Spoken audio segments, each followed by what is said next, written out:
In the quiet hours after a long night shift in 1977, a young paramedic finishes her rounds at the hospital and steps out into the dark streets. Moments later, she's gone without a trace. For nearly 3 decades, her disappearance remains a haunting mystery until workers draining an old canal make a chilling discovery. A vintage ambulance, abandoned and forgotten with her neatly folded uniform still inside. What happened that night? And why did it take 28 years for the first real clue to surface? The night smelled like hot dust and gasoline. El Paso, September 17, 1977, a little after 1 a.m. The AM radio in Unit 7 spat static and fragments of songs that bled across the border. Spanish ballads, weather alerts, a baseball score that didn't matter to anyone awake at this hour. In the locker room before rollout, Polaroids curled on the metal doors. Birthday cakes with too many candles. Sunburnt river floats. A crooked shot of 2 paramedics grinning with tongues dyed red from lollipops. On Vero Salgado's locker, the newest picture showed a small girl in pigtails giving a thumbs up while Vero pressed a stethoscope to her chest like it was a tin-can telephone. Vero had rituals.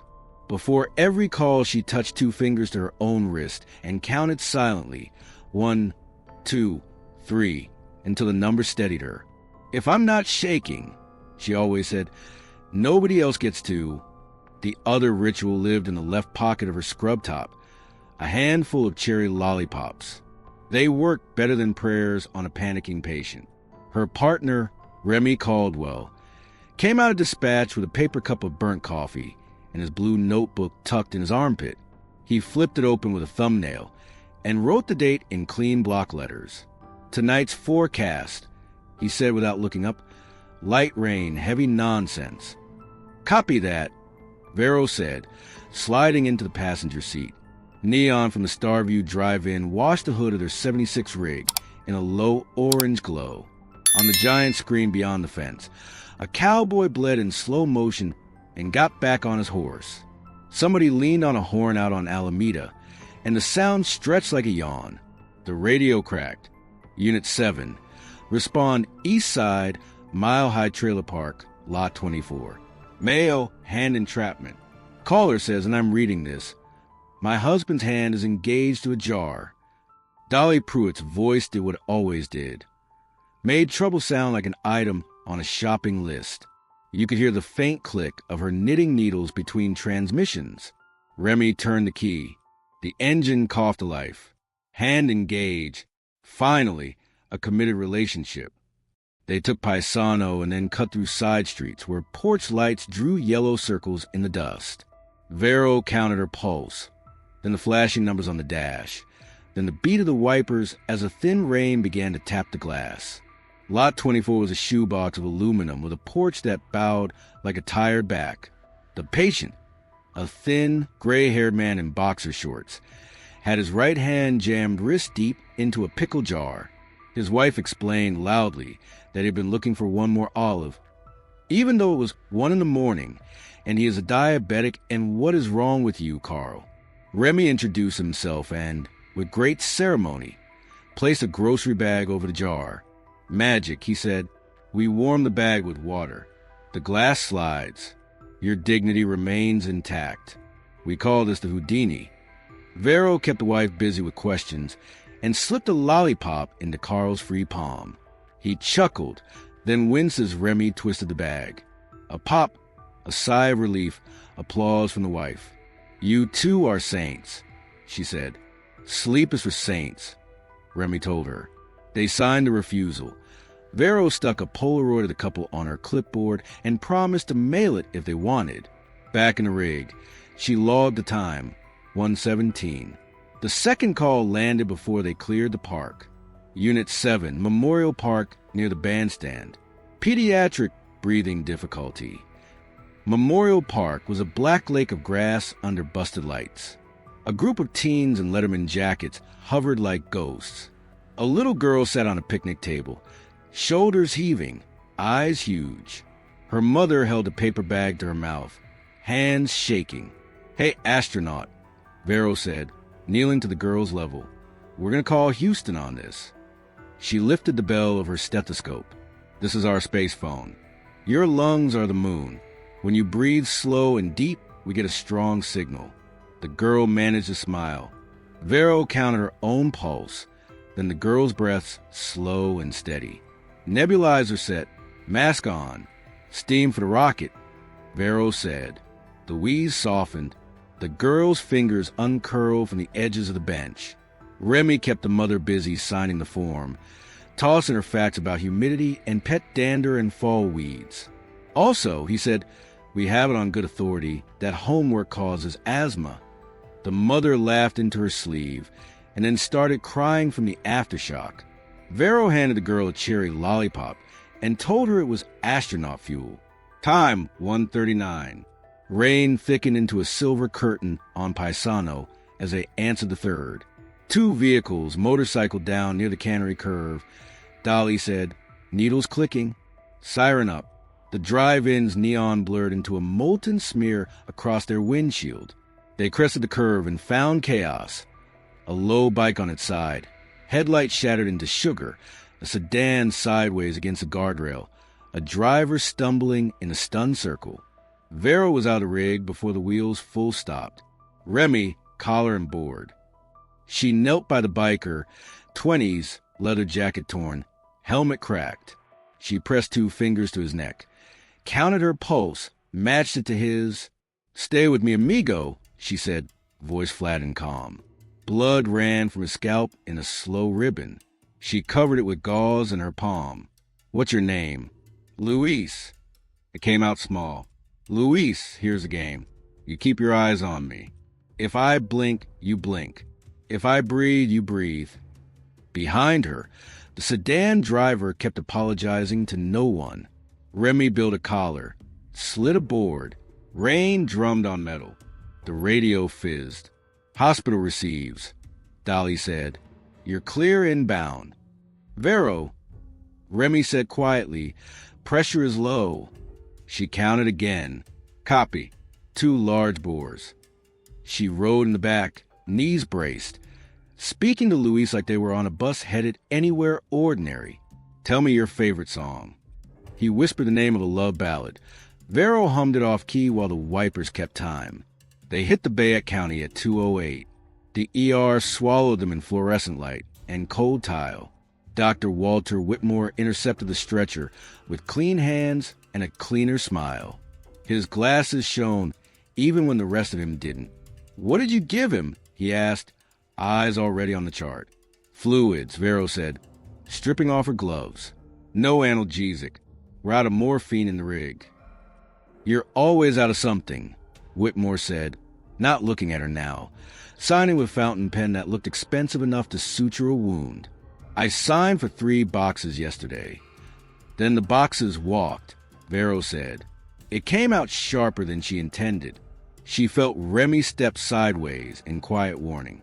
Nurse Lila Morton slipped up beside Vero, hair tucked under a cap, a pin of a tiny lightning bolt on her pocket. We need a bed for, she called no one and everyone, then dipped her chin toward Vero. Swing by the supply room when you roll. Don't put anything in writing. Whitmore pretended not to hear. Next time, he said to the air, try not to arrive with rainwater in my hallway. He glided away. Back in the corridor, Vero leaned on the wall for a breath. Her wrist found her pulse. 1, 2, 3. Lila appeared with a clipboard she didn't need. Something's off of the evening swap, she murmured. Bulky boxes in, light boxes out. I'm saying this and not saying this. Got it, Vero said. She felt the shape of the lollipops against her hip and took comfort in the cheap, cheerful weight. The radio on her belt hissed. Dolly again, the knitting needles now a soft metronome beneath her voice. Unit 7, I have a courtesy check. No log needed, just a swing by. Pershing Bridge, Service Road. Caller didn't want to leave a name. Says someone's coughing up a lung. Might be nothing, might be something. No log. Remy mouthed. Vero pressed the transmit. Copy, dispatch. We'll take a look. They rolled past the drive-in, now a smear of light in wet darkness, and cut toward Pershing. Rain made the pavement shine like fresh varnish. The clock on the dash clicked over to 2:13. El sombrero? Remy said, eyeing the diner at the corner. 30 seconds. I'll sprint. Coffee prevents accidents. Vero smiled. Bring me a peach pie if destiny allows. He killed the engine but left the radio on. The diner's neon sombrero blinked on and off like a tired wink. Inside, a busboy dragged a mop in slow figure eights. Remy propped the door with his shoulder, called over the counter for 2 coffees to go, wrote the time in his blue notebook automatically. 2:13 sombrero, courtesy check Pershing, and tapped his fingers while the waitress struggled with the lids. Vero stayed in the rig, headset on, Dolly in her ear. You're close? Dolly asked. 2 blocks out, Vero said, counting her pulse, then the wiper beats. 2, 3, 4. What am I looking for? Maybe a man in a brown jacket. Maybe a woman. The caller hung up. You know how people are. People are complicated, Vero said softly. She unwrapped a lollipop and tucked it in her cheek without thinking. Remy jogged back into the rain, coffee steaming, receipt stapled to the cardboard tray. He felt light, the kind of 30 seconds that puts the night back on its rails. He could still hear Dolly's voice of cracked window, could see Vero's silhouette in the driver's seat, a hand lifted toward the mic. He stepped off the curb. 3 steps later he stopped. There was no ambulance. The parking spot where Unit 7 had idled was a dark rectangle rimmed by rain. No taillights. No engine tick. No Vero. Just the sound of the diner sign buzzing and the hiss of tires on the far lane. In the center of the wet asphalt lay a single cherry lollipop, bright as a wound. The tray shook in his hand. The coffees tilted, lids breathing. Remy didn't blink. He stared at the candy as if eye contact could make the rig appear, make the night reverse. Far down the street, beyond the empty space where the ambulance should have been, the black outline of Pershing Bridge rose against the clouds, iron ribs lit by a nervy, intermittent flash of lightning. Remy lifted his eyes from the candy to the bridge, rain filling the space Vero had left, and the city seemed to hold its breath with him. By 2005, the Franklin Canal looked less like water and more like a scar. The city had shut the gates for repairs, pumped the channel down to a skin of brown, and sent in men with hard hats and rebar hooks to scrape the bottom for junk no one missed. Shopping carts came up first, then a Christmas tree, then a bicycle without wheels. On the 3rd morning, a hook bit something that wasn't junk and wouldn't give. The crane groaned. Silt boiled.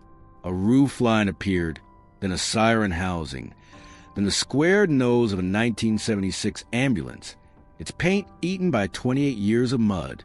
The workers cheered as if they had landed a whale. Detective Camila Duarte watched from the railing, a silver coin dancing across her knuckles. She spun it when she needed her mind quiet, heads to think, tails to listen. The coin flashed and disappeared, keeping time with the crane. She had been a teenager when Vero Salgado vanished. Her mother, a nurse, had taped the missing flyer to their refrigerator and said a quiet prayer over the magnet. Some cases set like concrete no matter how much time passed. This was one. The ambulance came to rest on a bed of pallets. Mud sloughed off the seams. A welder cut the back doors and a tide of stale air rolled out. Vinyl, mildew, a faint ghost of disinfectant, like a hospital remembered in a dream. Inside, the cabinets were gummed with silt, but the front of the cab had been protected by the windshield, now spidered but unbroken.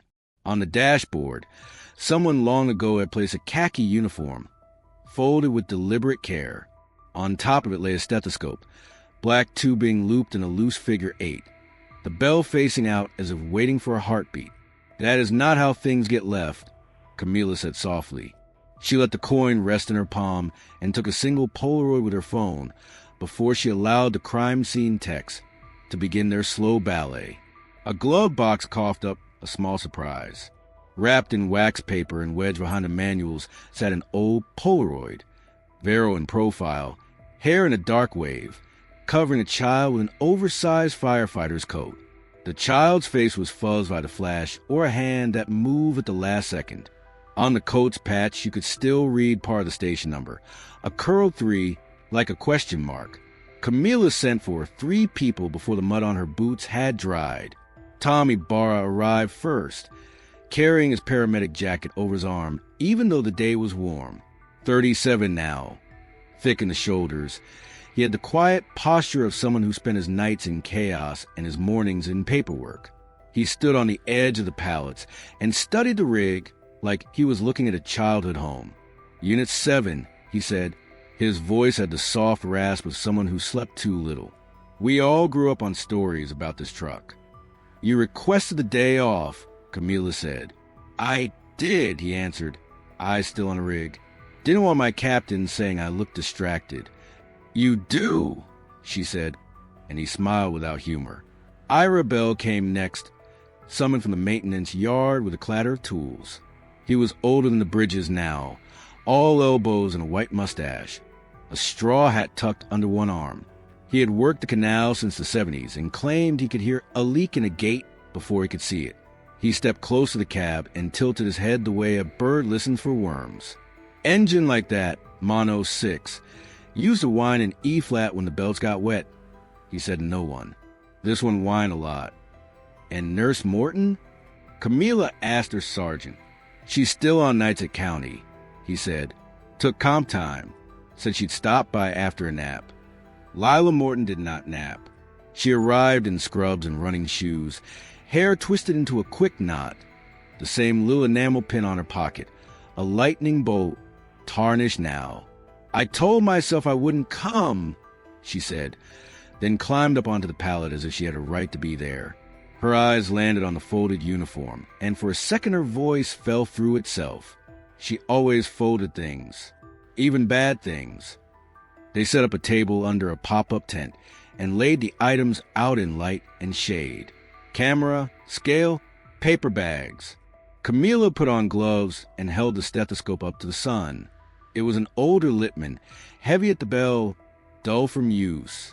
Something about it snagged at her attention, a small wobble when she turned the chess piece. She set the coin spinning on the table and looked closer. The ring, she murmured. This outer ring shouldn't move. Tom leaned in. You can take those apart to switch diaphragms. They don't unscrew themselves, Lila said. Camila pinched the knurled edge and tried. The ring refused, then gave a millimeter.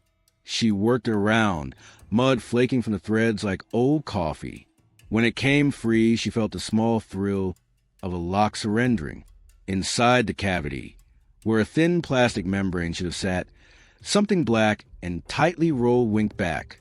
She lifted it out with tweezers. Microfilm. Even Ira made a soft sound. Well, I'll be... Camila slid the strip into a viewer the lab tech handed her. The world reduced to a square of letters and numbers lit from beneath. 3 lines only, written in a hand that she could imagine belonged to the woman in the Polaroid. Decisive. No flourishes. 12-7. 90-15. 03. A. The coin stopped spinning. The tent went quiet except for faraway hammering. Tom was the first to speak. 12-7. That's not a medical code, he said. On radio, back in the day, some dispatchers used 12 codes. 12-7 was off the log. Courtesy check, no record. Depends who trained you. It meant, go look, don't make paperwork. He looked at Camila. You saw that all the time in the 70s. Keep the stats clean. Lila nodded, slow. If Dolly Pruitt told you 12-7, she was doing you a favor or doing someone else one. Camila tapped the second line with the tip of a pencil. 90-15. Ira answered without thinking. Gate designation. He pointed toward the dry canal, like he could still see water running there. We number the headworks first, then the subsection. 90-15 is a side gate near Pershing backs a service road. You could bleed water in or out, and nobody would raise a flag if you knew what you were doing. That gate's crank squeaked like a cricket till we greased it in 78. The picture in Camila's head rearranged itself. A radio call that doesn't exist on paper. A gate that can be opened quiet. A hospital supply room. She looked at Lila for the last line. 03A, Lila said, then corrected herself as the old floor plan rose to the surface of her memory. 03, it was a room number on the main floor. It was a sub-level storage code in the old hospital. Basement 3, Bay A, where the bulk fluids came in. Changed after the remodel, but back then it was a ghost hallway. No cameras. Too cold and too boring for anybody to fight over. Tom set his palms on the table, as if steadying it. Vero put this here because she didn't think she had anyone else to trust. Camila lifted the Polaroid again and stared at the blurred child under the firefighter's coat. Who took the picture? Why hide it? She looked up at the uniform on the dashboard, the unnatural neatness of it. The stethoscope nested like a seal. People who panic leave mess. People who plan leave messages. She asked for the tape logs from 1977, for every 12 code still archived, for the assignment chart for that night.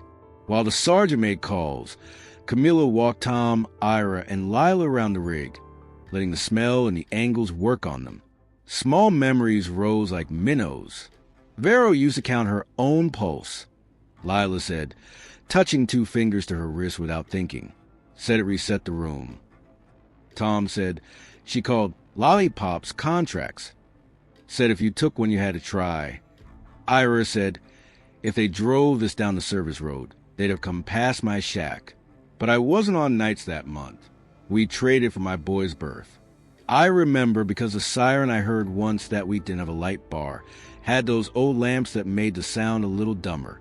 Like, he whistled a pitch-perfect descending whoop that made 2 workers at the fence turn and grin. Like that. Camila smiled despite herself.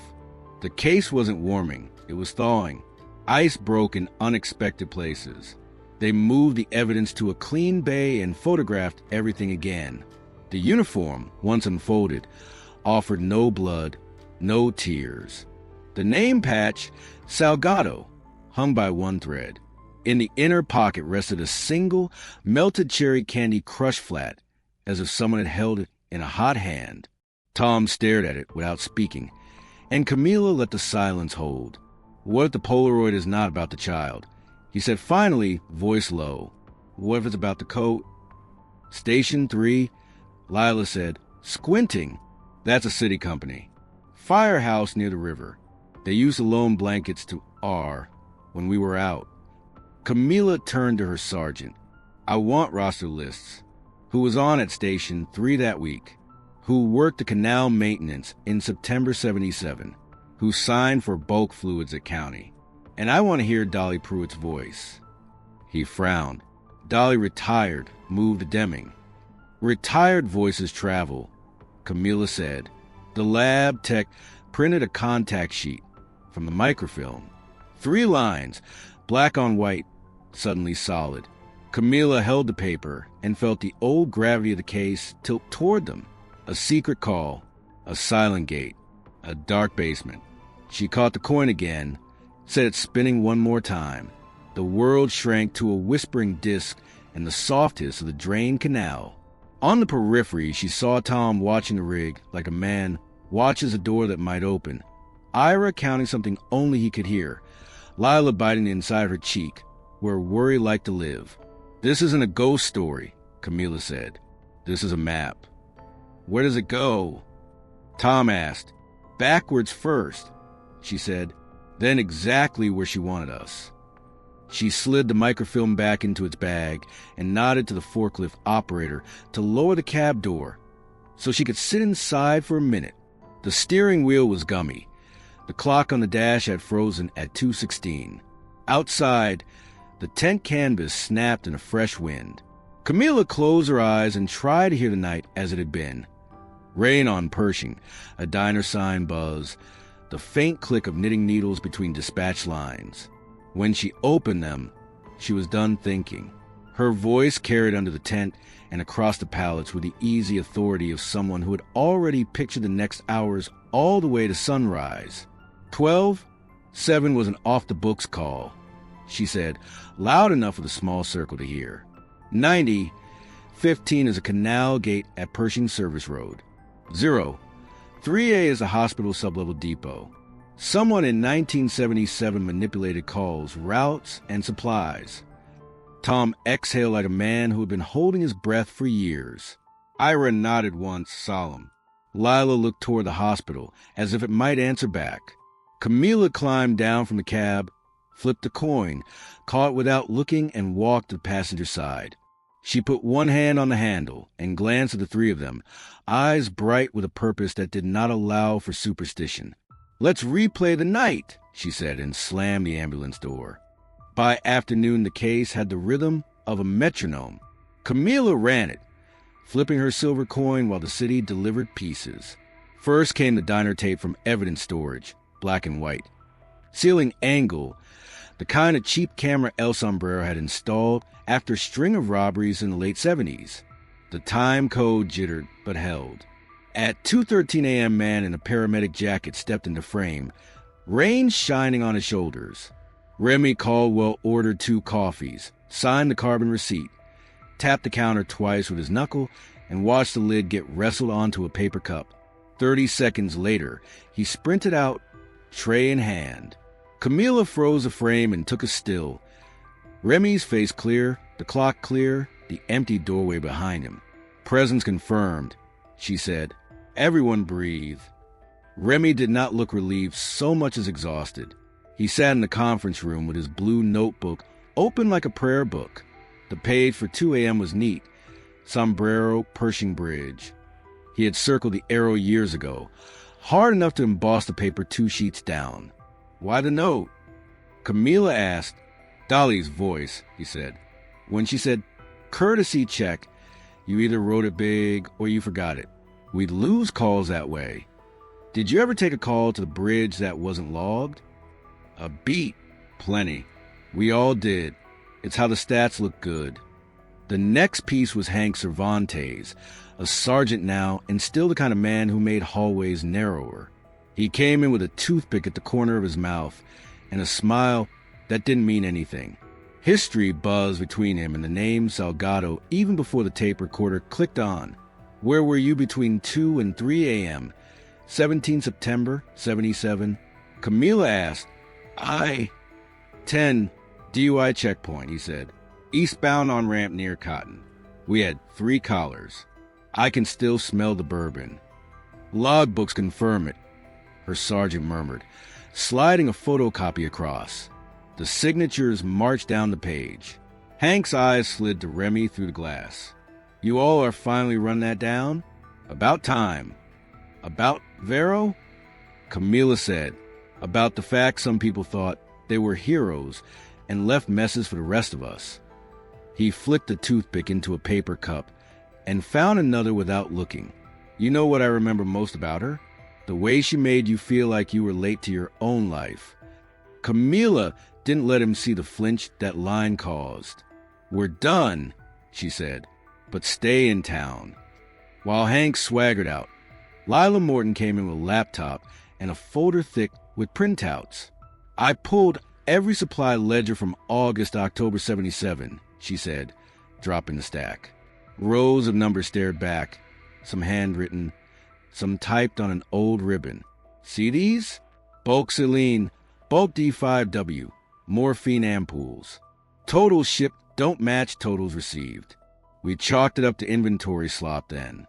But look, swaps. Heavier pallets logged in, lighter pallets shelved. Somebody did weigh and switch." "Where?" Camila asked. "The old 3A sublevel." Lila traced the columns with a pen. "And only on nights when a particular supervisor signed his initials. Whitmore," Remy said, not a question. Lila didn't answer, which was answer enough. They went to the old hospital as daylight cooled. The remodel had turned most of the basement into a respectable storage maze, but the bones were the same. 3A lay past the service elevator and a door with a rust bloom at the latch. The air changed down there, colder, odor, like church water. Camila's flashlight drew pale rectangles on concrete. As they stepped in, behind a rack of folded gurney frames, a short wall had been added, drywall over 2x4s, painted to match the murk. Lila pressed on the seam until it flexed. Remy wedged the pry bar under the baseboard and leaned. The wall came away with a dentist's sigh. What waited inside was a cache. Boxes of saline from the 70s, their cardboard dry as bone, shrink-wrap clouded. Camila slit one open. Inside, for bags lay in rows. At the ports, tiny circles of residue ringed the rubber. Seals pierced and recapped. You could draw out a narcotic, replace with water, heat shrink a new cap, and no one in a hurry would know. Not sloppy, Lila said. Professional. Somebody had time and keys. Camila swung the light to the floor. In the dust were prints, not fresh, but preserved by neglect. Each heel showed a distinctive half-moon missing from the outer edge, like a bite taken from the tread. Remy said nothing, but his posture closed a little. Camila remembered a Polaroid on Vero's locker door, the two of them after Charity Run. Boots kicked up on the rig's bumper. Remy's soles had the same crescent gouge, a bad habit of dragging his heels when he was thinking. Old Mark, he said. Everyone had that brand. No, Lila said softly. Not everyone dragged the same way. Camila didn't answer. She bagged a cap from one of the 4 ports and the crumb of rubber that had dried against it. Evidence works whether you look at it or not. Back upstairs, they took a breath and then drove to the canal yard to find Irabel. He'd promised a demonstration, which usually meant noise. They found him in a tin office with a coffee can full of bolts and a tape recorder older than Tom. Every siren's a song, Ira said, cheerful. Back then you had mechanicals, Federal QS, and the first of the electronic squawk boxes. The canal does something to sound. He cracked a window and gestured toward the long concrete trough outside. Gives a second voice. Tom queued up a digitized clip from the 1977 radio tapes they'd pulled. Dolly's dispatch, then a distant whoop that bled under her words for a few seconds. The quality was poor, but the tone was clear enough. Ira listened with his eyes closed, head tilted. Then he pursed his lips and sang a siren, not loud, but accurate enough to raise hairs. He pinched the air when the pitch changed. Hear that flutter? That's not open road. That's a wall echo, weak, then strong, then weak again. You get where the canal nudges a gate pocket. And 90 to 15 has a pocket like that. He tapped the map on the wall with a knuckle. If I had to bet money, I'd say an ambulance went past gate 90 to 15 around 2:20 on that rain night. Why so exact? Camila asked.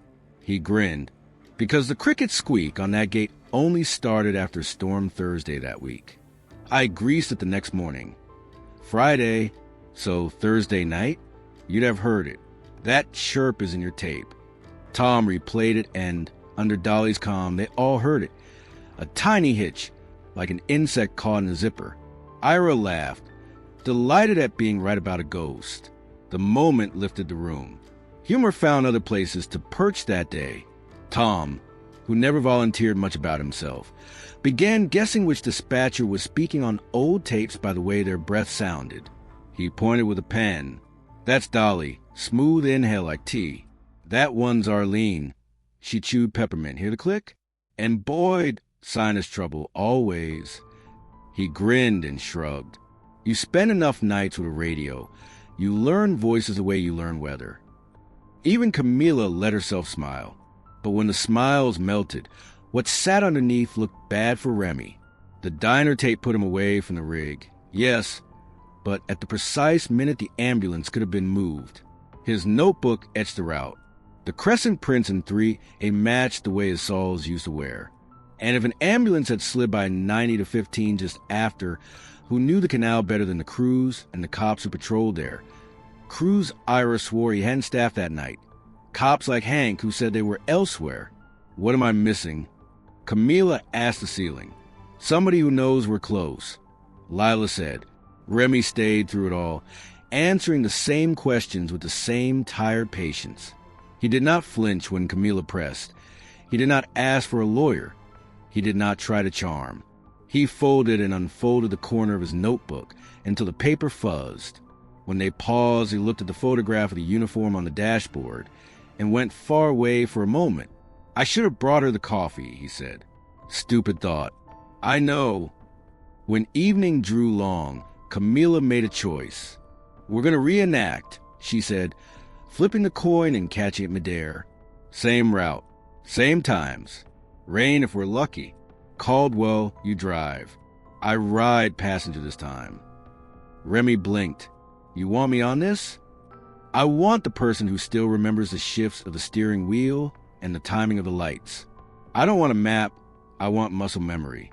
Tom raised a hand. "I'll take the radio. I'll play Dolly's tapes in my ear and call the beats. I'll ride the service road by 90 to 15, Ira said, already fishing keys from a hook. "If a gate can creak, it'll creak for me. And I'll get us into 3A again," Lila said. "There's something we miss." Camila nodded. The little crew had formed itself around the hole in the story like threads around a tear. They broke to grab jackets and flashlights. Outside, the sky showed the same low ceiling Vero had driven under, different rain waiting its turn. They met at the ambulance garage, a long brick mouth with bays open to the evening. Old rigs slept behind chain. New ones glowed under fluorescent. Remy's pickup idled at the curb. Dashboard tidy. The blue notebook placed on top like a passenger. He'd brought it, because he didn't know what else to bring. Camila walked the line of lockers one last time, as if a Polaroid might blink to life at her elbow. Tom fiddled with an earpiece, whispering "dispatch clear" to himself until it sounded right. Lila signed a clipboard she didn't need to sign. Ira, on the service road, crackled through a hand radio. "I'm in position." The crickets say hello. They rolled the bay door up. Night pushed its cool shoulder into the room. Camila touched the coin, then the handle. "We stay linked," she said. "No cowboys." Remy nodded. He put the truck in gear and eased forward. The notebook slid a little and settled. Camila watched his hand on the wheel and thought of Vero's voice on the hidden tape she hoped existed. Tom, climbing into back seat, breathed like a dispatcher for luck. Across the street, in the shadow thrown by a stack of old pallets, someone moved, a sliver of motion, casual and patient. The kind of stillness that belongs to people who like fires. Camila felt it without seeing it and glanced that way, but the shape had already blended with the dark. She made a note to herself she couldn't write down. We're not alone in this. Remy pulled to the apron. Overhead, one fluorescent tube flickered, buzzing itself toward failure. The bay behind them spilled light in a long white triangle. "Ready?" Tom asked, voice light. "Replay the night," Camila said. As the truck nosed onto the street, the fluorescent behind them went out with a soft pop, plunging the bay into shadow. From that shadow came the scratch of a match, quick and hungry. Then the tiny flare of sulfur bloomed against a palm and a face you couldn't quite see. The match flared, went out, and the night pretended nothing had happened. Remy eased the pickup off the apron. Camila had one hand on the dash, the other on her coin, ready to replay the route. Tom settled the earpiece and whispered, "Dispatch clear." Behind them, in the dark throat of the bay, something hissed. He'd arrived before light. A lick of orange crawled up a stack of oily rags, found a drip line, then leapt with a greed that felt personal. The garage breathed fire, a concussive thump, then a hush, then a roar as the first tongue reached for air. Remy braked hard. Camila and Tom were out of the truck before the tire stopped. Alarms woke in the building like dogs. "Extinguisher." Camila shouted, already sprinting. She hit the wall box, cracked the pin with the heel of her palm, and painted the doorway white with dry chemical. The flame drew back, then found new fuel under a shelf. Someone had splashed accelerant. It went up like a thought. "The notebook," Remy said, halfway to the bay again. "Leave it."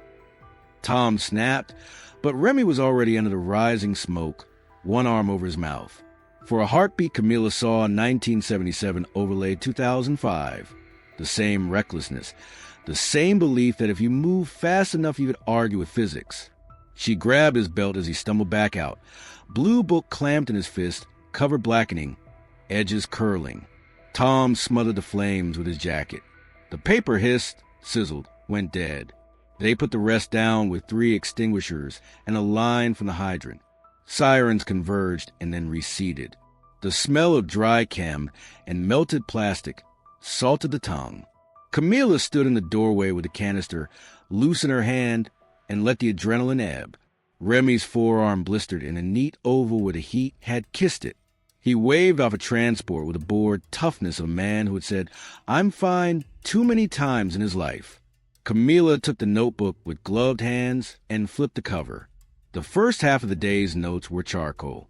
The last page, scorched but legible, had taken a ghost impression from the sheet above. Faint pencil lines, arrows, and 3 words you would make out if you tilted the book toward the light. Sombrero Pershing, 90 to 15. Under the arrows, a box with a tiny X marked service road. Someone really wanted this gone, Tom said, breathing hard. Someone wanted it to look like Caldwell wanted it gone, Camilla answered, eyes on the page. Her coin clicked once between fingers. Either way, we're done playing nice. She stepped aside and told her sergeant what she was going to do. It took 30 seconds to make enemies with procedure, and 2 minutes to make enemies with a man who had almost burned. When she turned back, 2 uniforms were already stepping toward Remy with the kind of careful calm reserved for volatile test tubes. "Detective," he started. "Preventive detention," she said, "until we know who just tried to erase your notes." "Detain the guy who ran into the fire to save you evidence," he said, a flatness in his voice she hadn't heard before. "That tracks." She hated how right it sounded. "If you want cleaner optics, don't have your heel prints in the fake wall down at 03. A. He looked at the bandage on his arm, then at her, then at the rigged silhouette sleeping beyond the smoke, as if measuring how much of his life was in rooms like this. "If I wanted to disappear," he said, "I would have learned from her." They cuffed him. He didn't fight. As the officers turned him, the blue notebook slid on the hood, where Camilla had set it, and opened again to that pale map under the ash, the pencil line stubborn and stupidly hopeful. The case moved forward on multiple tracks, because that was the only way it would move at all. Tom and Camilla took a conference room, and a stack of 911 tapes digitized just enough to be annoying. Hiss, pop, hum. Dolly's voice threaded through, steady and warm. Between her lines, under the static, came tiny whistles. 3 quick, 2 long. 2 quick, 1 long. At first, Tom thought they were tape defects. On the 5th pass, he sat up. "That's intentional," he said. "She's signaling between words." "Signaling who?" Camilla asked. He pointed at the waveform. "Someone who can hear the radio but isn't in dispatch. Someone positioned off-network." Camilla called Ira. He arrived lugging a battered toolbox and a grin. "You have a puzzle for my ears," he said. Tom played the segment. Ira's expression went from delighted to focused. "That's a maintenance call and response we used before they wired the gates to the control room," he said. He held up fingers as the whistle pattern repeated. 3 short, 2 long was crack the gate half a turn. 2 short, 1 long was hold. We bragged we could work a canal silent, if we had to. If dispatch and a friendly ear on the service road wanted water down, or up without waking a supervisor, that's how they asked. "Gate 90 to 15, Camilla said. "Gate 90 to 15, Ira confirmed. He looked sick and proud at the same time. "We built our own ghosts." While tapes rewound, Camilla took her temper to county.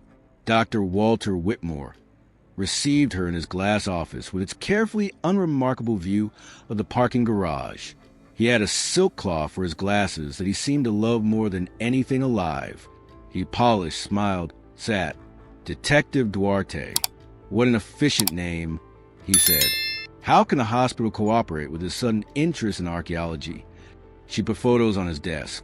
The 03, A cache, the Pierce ports, the fake wall. She didn't sit. Tell me why your initials sit on every night the heavy pallets came in and the light pallets went out. Whitmore blotted a fingerprint that wasn't there from his lens. Because in the 70s our systems were primitive and our personnel were tired. Your photograph shows sloppy storage, detective, not a conspiracy. And these recaps, he spread his hands like a magician, showing his sleeves. Paramedics have been known to carry supplies they ought not, borrow from stocks, sell to pay for other habits. It happens. We all looked the other way then because the city refused to raise wages and... No, Camila said, and heard the steel in her voice. What happened is someone built a pipeline. Dispatch for off-the-book calls, canal for invisible routes, depot for drug swaps. Someone used a hospital like a mask. Whitmore's eyes thinned. The cloth slowed, then stopped. You will want a lawyer before you finish that sentence. I will want a warrant, she said, and left before he could choose a new smile. Back at the station, the wall was covered with lines whether she liked it or not. Microfilm codes pinned to photos of the drain canal, a printout of the diner still with 213 circled, the Polaroid of Vero and the child under the fire coat. Tom paced with a pencil behind his ear, humming Dolly's breaths like a metronome. Even in the grind, they found flickers of humor. Tom guessed which dispatcher was speaking by inhales again. Ira held a wrench up to his mouth like a flute and made the room groan with a perfect imitation of Federal Q siren getting old. The lab called. The accelerant residue from the bay matched camp stove fuel from the hardware store 2 blocks over. The store's camera was a postcard of static. No face to hang the fire on. Camila's sergeant came to her door with a look she'd seen 100 times. The one that said the river procedure was about to carry them somewhere stupid. Command wants it clean, he said. You detain Caldwell, you shake Whitmore. You keep Dolly's name out of your mouth until you can prove those whistles are hers and not tape junk. We're past clean, she said. We're into true. He lifted his hands, the universal gesture of politics. The clock bruised the afternoon toward evening. They gathered again in the garage, this time with more eyes on them, and a distant smell of smoke baked into the cinder block. Remy stood by the pickup, wrists still raw from the cuffs, expression gone to the quiet place people go when they decided not to explain themselves anymore. Caldwell, Camila said, You're coming with us for the reenactment. He held up his wrists, hard to steer. You'll steer later. First, you're going to answer some questions at the substation. He laughed once, no humor in it. You're making me a shape that fits your wall. Maybe, she said, or maybe I'm keeping you alive. The uniform stepped in. Remy didn't fight them this time either. As they turned him, he lifted his chin and spoke loud enough for the room to hear, like a man tossing a message into a crowd and hoping it lands where it needs to. Look inside the panel, he said. What panel? One of the officers asked. Remy kept his eyes on Camila. You know which one. The words fell into her like a stone in a still pond. She had been waiting for the next breadcrumb, hating herself for wanting it from him. She nodded once to the officers. Book him. Hold him here. No statements without me. She walked out alone into the evidence yard. The day bruising toward dusk. The rescued ambulance sat under a tarp, dew beginning to silver the canvas. The place had the quiet of rooms that remember prayers. She pulled the tarp back and climbed into the cab. The dash was brittle, the clock still blind at 2:16. She sat in the same seat Vero had sat in more than half a life ago and let the weight of the wheel press against her palms. The stethoscope from the dashboard, the one that had kept it secret for 28 years, hung in a bag on the passenger side. Camila took it out and looped it around her neck. People who panic leave mess, she murmured. People who plan leave messages. She tapped the panel below the glove box with her knuckles. The sound was honest, no hollow, no give. She moved left, tapped again. Solid. She set the bell of the stethoscope against the plastic and tapped a third time, gentle as if waking a sleeping animal. Thunk. Air behind something. A cavity where there shouldn't be one. She shifted the bell an inch, tapped again. Hollow. Camilla exhaled through her nose. Not a smile exactly, but close. She tightened the earpieces in, set her fingers to the seam, and began to open the panel, while the hollow beat softly in her ears like a distant heart. The panel gave with a brittle sigh. Behind it, wrapped tight in clouded plastic, lay a cassette. No label, only a strip of masking tape brown with time and the faintest dent where a pen had once written and been rubbed away. Camilla held it up, and the evening light ran through its reels like dark honey. Old tape smells the way old books do, dust, glue, and a memory you can't name. She bagged it, carried it to the lab bench in the evidence bay, and asked for a deck so ancient it wouldn't eat their message. Ira produced one from a closet, like a magician with a rabbit. Had it since the bicentennial, he said. Treat it gentle and it sings. They laid the deck on a towel. Camilla slit the bag, slid the cassette in, and pressed play. The motor started with a patient whir.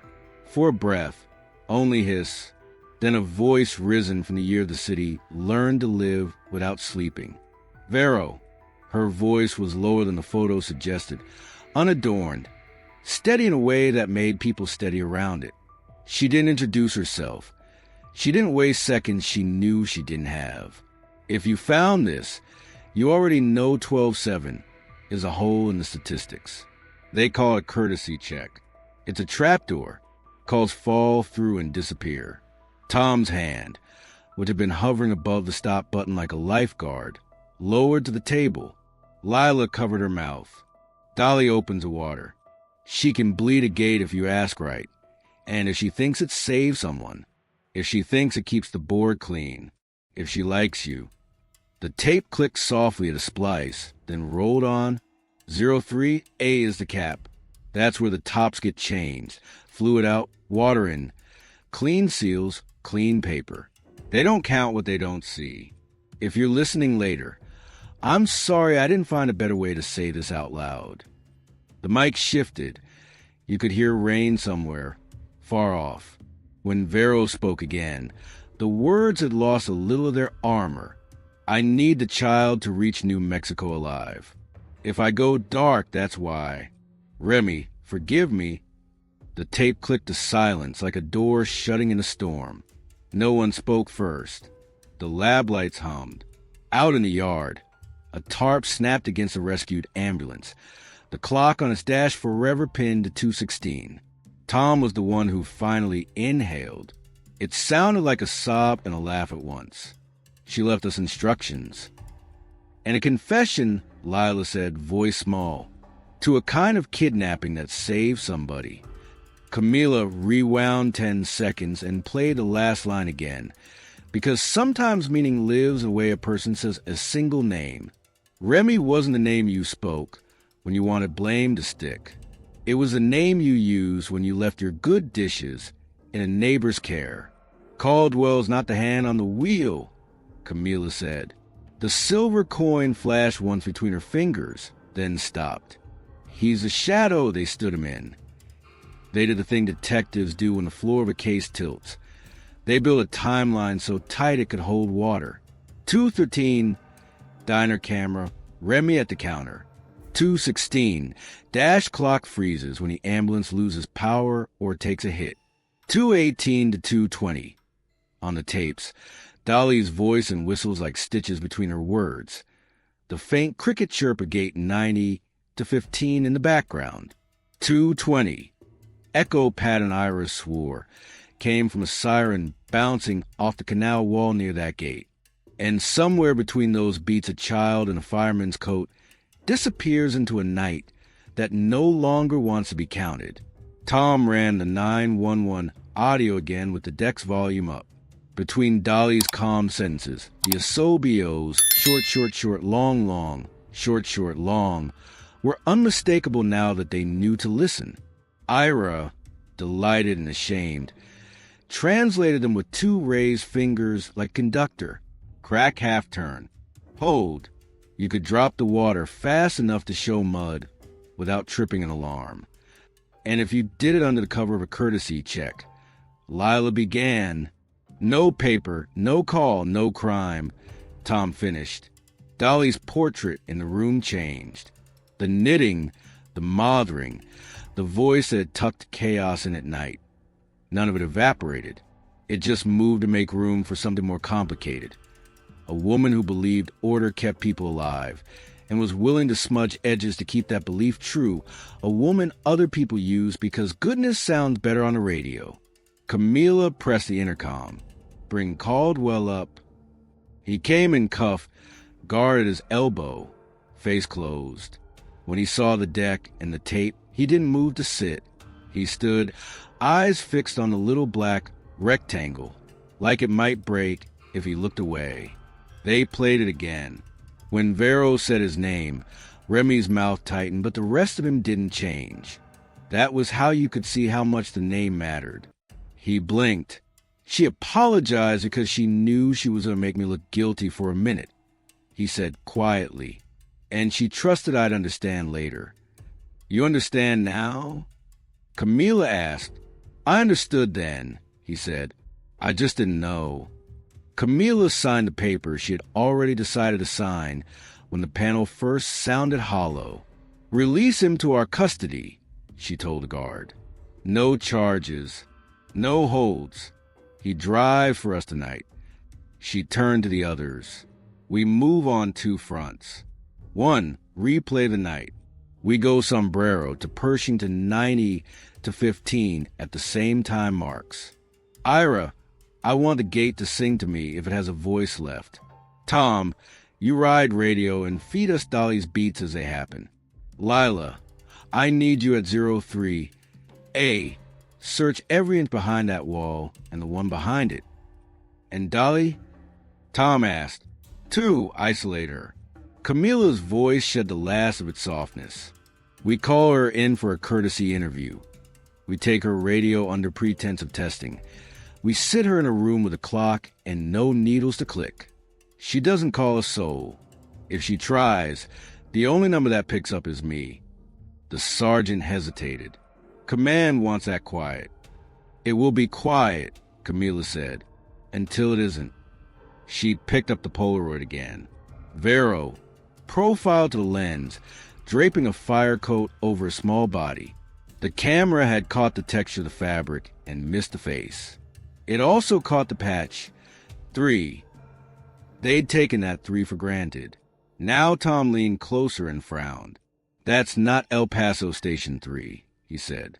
Wrong font, wrong stitch. My uncle did time in Las Cruces fire. Their old coats had a curled 3 like that.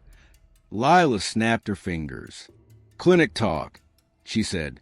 In 78, there was a volunteer nurse in Las Cruces who'd come across to shadow us one night. She had a habit. Before a hard call, 2 fingers to the pulse, like she was tuning herself. We laughed because she handed out candy after shots. Not chocolate, lollipops. What was her name? Camilla asked. Lila's quiet recognition of the name, Ana Romero, shifts the entire room. Camilla searches local records and finds only traces, church bulletins and clinic newsletters, showing Anna's life beginning in 1978 at the San Isidro Free Clinic. Praise for calming children by counting with them. No earlier history exists, as if everything before had been erased. Camilla quickly organizes a team. Remy joins her at Pershing. Tom coordinates with Ira at gate 9015, and Lila investigates a hidden stock in 03A. They plan to reach Las Cruces by nightfall, giving Anna the choice to speak on her own terms. That evening, after retracing the fateful night's route, they drive north through quiet desert. In Las Cruces, a small white church with worn iron hinges comes into view. Inside, a steady, gentle voice counts softly. 1, 2, 3. Camilla steps to the open door, heart steadying, and calls the only name that fits the journey that brought them there. Vero. In a small clinic inside a modest church, Camilla and her team finally find Ana Romero, the woman they've been searching for and the person they once knew as Vero. Calmly, Vero reveals the truth. Back in 1977, she realized the 12 to 7 call would be erased from the records and that the father of a young boy connected to a drug diversion scheme involving Hank and Whitmore, intended to reclaim the child at any cost. She convinced dispatcher Dolly to open gate 90 to 15, folded her uniform, hid a recorded message inside the ambulance panel, and led the boy, hidden under a firefighter's coat, across the drain canal to Las Cruces. Dolly, upon realizing Vero planned to expose the scheme, locked the gate and called patrol, forcing Vero to disappear for good. The boy was Tom Ibarra.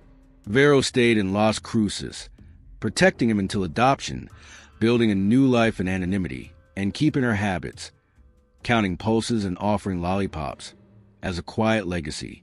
The investigation closes with Dolly arrested, Whitmore indicted, Hank removed from duty, and Remy fully cleared. Camila chooses to protect Vero's identity, releasing only the details needed to expose the corruption. In the epilogue, Vero tends to a patient, placing a cherry lollipop in his hand and softly repeating her mantra. While there's a pulse, there's hope. Tom, moved to tears, recognizes the same voice that saved him as a child. The final image lingers on a lollipop beside the stethoscope, the last secrets now told, before fading to black.